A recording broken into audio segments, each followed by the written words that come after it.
அடிப்படையிலே நாங்கள் திராவிட முன்னேற்ற கழகத்தினுடைய மது கொள்கையை எதிர்த்து எங்களுக்கெல்லாம் என் வயது 73 ஆகிறது.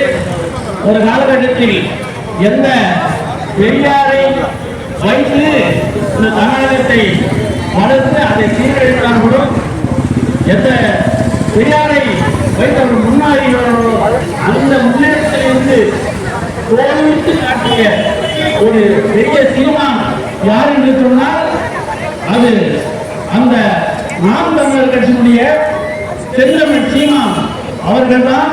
பெரியாரினுடைய இழிவான செயல்களை உங்களுக்கு இச்சை ஏற்பட்டால் உன் தாயிடம் செல், உன் தங்கையிடம் செல், உன் சகோதரிடம் செல், யாரெல்லாம் மறந்து கொள். மனம் என்பது கற்பு அல்ல, கர்ப்பப்பை அகற்று, அனைத்தும் தோளுக்கு சமம் என்று பெரியார் அப்பொழுது சொன்னார். நான் உண்மையில சொல்றேங்க, பெரியாரை பத்தி நான் படிக்கவே இல்லை. ஏன்னா அது ஒரு தீட்டு மாதிரியே அந்த புத்தகத்தை நான் படிக்கல. தீட்டு அந்த புத்தகத்தை நான் படிக்கவே இல்லை. ஆனா இன்னைக்கு அந்த ஆளுமை எடுத்து இன்னைக்கு தமிழகத்துல ஒரு விடிவெளியாக கொடுத்துக்கிறார் என்று சொன்னால், அப்பொழுது ஏன் இந்த புத்தகத்தை நாம் படிக்க கூடாது என்று இருந்தேன்.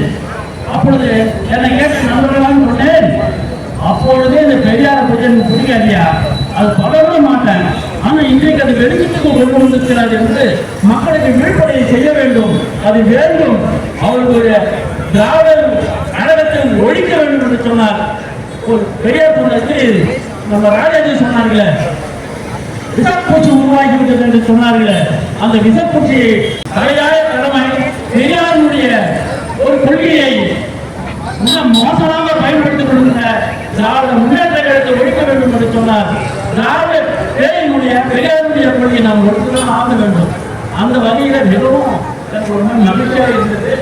இந்த மது ஒழிப்பு மட்டுமல்ல, இந்த சமுதாயத்தினுடைய மிகப்பெரிய தீமைகளுக்கெல்லாம் காரணமாக திராவிட முன்னேற்ற கொள்கைகளுக்கு அடிப்படையாக இருக்கின்ற இந்த பெரியார் கொள்கையை இன்றைய தினம் தோல்விட்டு காட்டி அது மக்களுக்கு விழிப்படுத்தி ஏற்படுகின்ற வகையிலே நாங்கள் வரவேற்கின்றோம்.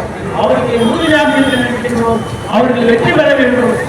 பார்க்கிறேங்க, ஈரோடுல இந்த தடவை அவர்களுக்கு நான் செந்தமிழ் சீமான் அவர்கள் வெற்றி பெற்றினார் என்று சொன்னால் 2026ஆம் ஆண்டு ஒரு பெரிய மாற்றத்தை கொடுப்பதற்கு வழிவகுக்கும். தயவு செய்து இந்த ஈரோடு கிழக்கு சட்டமன்ற வாக்காளர் மக்களிடம் பாரில் விழுந்து கேட்டுக்கொள்கின்றேன். இந்த தடவையாவது நமது நாம் தமிழர் கட்சியுடைய வேட்பாளர் எம்.கே. சிவராமன் அவர்களுக்கு வாக்களித்தீர்கள் என்று சொன்னால், அவர்கள் வெற்றி பெறுவது என்று சொன்னால் 60 ஆண்டு காலம் திராவிடத்தை அகற்றுவதற்கு ஒரு அடித்தளமாக இருக்கும் என்று கேட்டுக்கொண்டு விடைபெறுகிறேன். நன்றி, வணக்கம், ஜெய்சரன்.